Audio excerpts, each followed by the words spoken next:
Is your 2016-2019 Hyundai Tucson key fob struggling to lock-unlock your car, or has its range diminished?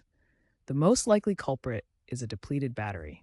These fobs use a CR232 3-volt lithium coin battery, readily available at most stores. Replacing it yourself is quick and easy, saving you time and money.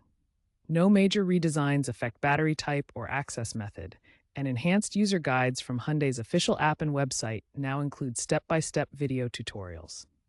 You'll need a small flathead screwdriver or a plastic pry tool. Avoid metal tools to prevent static discharge. The process should take only 5 to 10 minutes. If your key fob is a 2018 model, be aware of a potential firmware glitch that could cause premature battery drain. Updating the firmware at a dealership or via Hyundai's digital tools can help. For 2016-2019 Hyundai Tucson models, replacing the key fob battery is a simple process. First, disconnect any metal keychains to avoid shorts. Use a pry tool to carefully separate the two halves of the key fob casing. Insert the new CR2032 battery with the positive side facing up and ensure it's securely in place. Test the fob's functions including lock, unlock, and panic button before reassembling.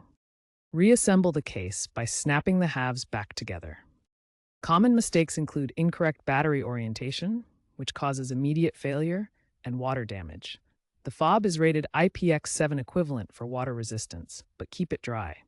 The physical key blade functions without battery power. Aftermarket fobs feature solar-assisted batteries or NFC designs. If issues persist, consider professional help.